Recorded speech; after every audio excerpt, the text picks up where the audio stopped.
I would think that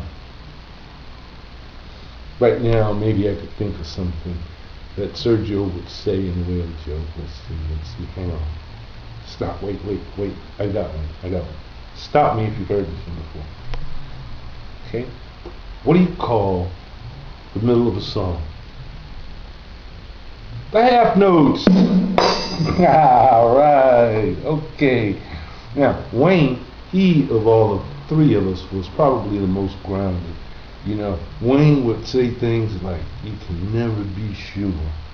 And I tell you, in the last 40 years, did that one ever come in handy? Now, in those days, what did I have? I had a monster dunk. And Wayne, who used to make me dunk the ball over and over there on the driveway, you know, to his just absolute enjoyment to see the big man going up, you know, putting the ball in like that. Well, Wayne, those days are gone. I've had surgery on my back, so I won't be doing that again. But that was fun. Our guys were Wilt Chamberlain, Dave DeBuscher, Julius Irvin. You know, Chicago, it barely had a team. The teams then were Boston and New York and the Knicks. And that was it. And, you know, today people still come up and ask me each and every day if I ever played basketball. And I tell you, that's like asking an Eskimo if they've ever used a snowmobile, or asking a Muscovite if he's ever had vodka and caviar together. Now, the friendship between Wayne, Sergio, and Michael will be 40 years old soon. Yesterday I said it was 30 years. So hardly anything man-made completely lasts 40 years. Think about it. My late wife, God rest her soul, and I we would have been celebrating our 27th wedding anniversary this upcoming May 6th. I mean, when you think about it, 40 is a tough number to get to, right? For most things. It just, you know, it's just not an easy number.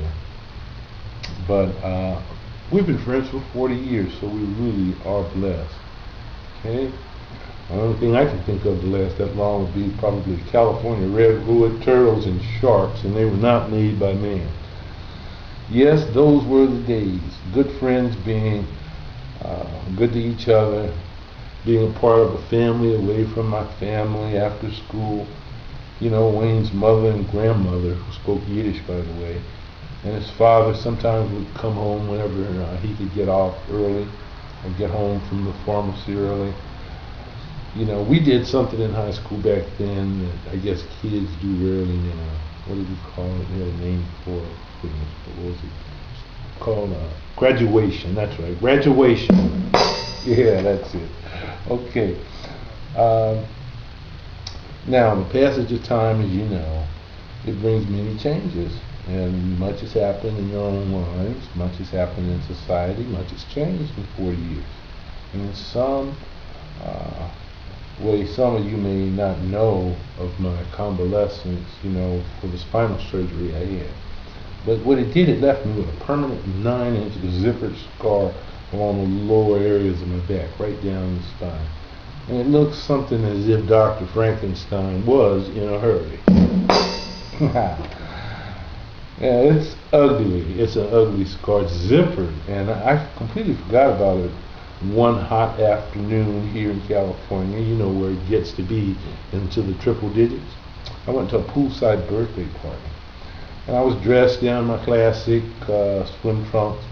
When I removed my shirt, there were little children who saw my scar. They started running in the pool area, and the adults didn't say anything. Anybody knows you're not supposed to run. There were people in the water who were afraid to get out, and then when I dived in, it seemed as if they were all deciding to get out at the very same time. So I thought this year I would try something to cover it up, so it wouldn't look so bad. I consider something that I've pretty much always personally been against. I consider whether or not a strategically placed and creative tattoo would be more acceptable than a zipper scarf. There's been an explosion in the tattoo industry in the last 4 years. People getting all sorts of tattoos in all sorts of places. And the art has been around for a long time. And I would defend a person's right to their freedoms of choice. Tattoos just have never been my thing. I remember Wayne's grandmother, the one I spoke of earlier, who spoke Yiddish. She had a tattoo on her wrist. It was a common thing to see among survivors of the Holocaust, which this kind lady was. From that moment on, I knew more than I would learn in any school or college. Number one, I knew that the Holocaust, in fact, was in fact real. And I had been touched by it. I also knew that a tattoo would be a permanent reminder to me of the world's most egregious and hideous crime. So if you find my politics disturbing, perhaps you're at the incorrect website. The site you want lies not 10 or 20 million steps, but rather just 10 or 20 paces off the end of Navy Pier in Chicago. Go to the end of Navy Pier.Chicago, walk to the far end of the pier, you can't miss it. Some will say they cannot step over the distance. The way to get across is to take a flying leap. I'm sure when you sink to the appropriate depth and remain long enough, you will find your site. And thank you very much for coming.